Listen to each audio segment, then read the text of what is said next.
Hello and welcome back. So today let's talk about culture shock. Whenever you move to a different country, there are certain things that you'll find very, very, very strange and shocking.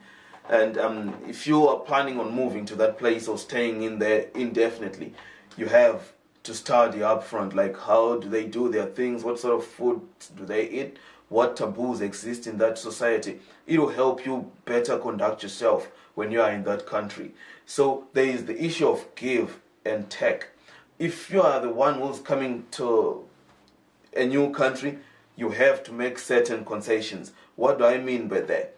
You don't have to impose yourself on the host population. You have to understand how they do things, and you have to try and conform to their way of doing things. It will make your stay a little bit more comfortable. You don't have to come to a society and impose your values on them. I'm not saying abandon your religion, your culture. No, I'm just saying observe their laws, respect them, respect their culture. It will make your stay a lot more comfortable. And if you are one from the host country, just cut, the migrants some slack, because it's like it'll be like a fish out of water type of situation. They'll have to learn a lot of things. They'll have to adjust to lots of things. So if you are from the host country, it is always important to be, to be good to those who move to your country. Cut them a bit of slack, because sometimes they may use language that you could interpret as rude, but because they haven't been in that culture, they don't know how to conduct themselves. What do I mean by that? I mean, English people, culturally, their culture is based on politeness.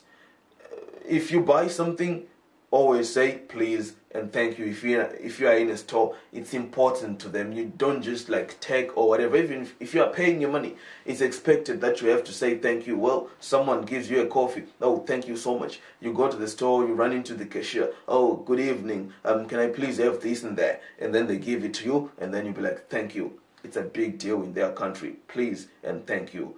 Please say please and thank you. The other thing is the issue of personal space. Where I'm from in Africa, talking to strangers is not considered weird. If you're on the bus and you're sitting next to someone, it's almost a rule culturally that you have to talk to them. Where are you going? What you up to? How are you? What's your name? Blah, blah, blah. You have to engage in small talk with whoever will be next to you on the bus. But in England, they don't do that. Just get on the bus, train, whatever. Put on your headphones, enjoy the ride. Don't bother anyone. It's just a cultural issue, personal space.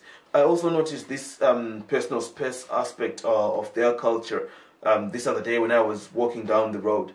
So I was coming from the grocery store. I had 2 great big bags of grocery, quite heavy. And I ran into this elderly couple. And they went to the extreme left of the sidewalk, I was just like, these people must be racist. They must be racist. Do they think I'll harm them? I'm holding groceries and stuff. Immediately when I got home, I told a friend of mine who's English. I was like, bro, I was walking bloody blah blah, and then he was like, no racism intended. It was just an issue of personal space. So yeah, I was actually cross, but it was an issue of a total misunderstanding. All right, and then another aspect is the aspect of the language barrier.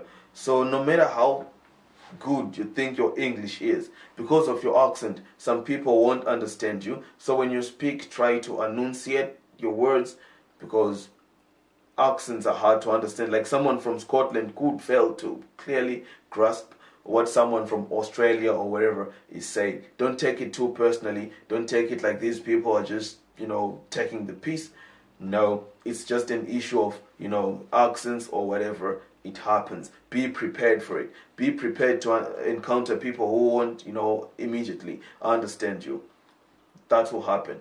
Another aspect of culture shock that I have to really reiterate on, really, is the issue of dealing with your bosses and stuff.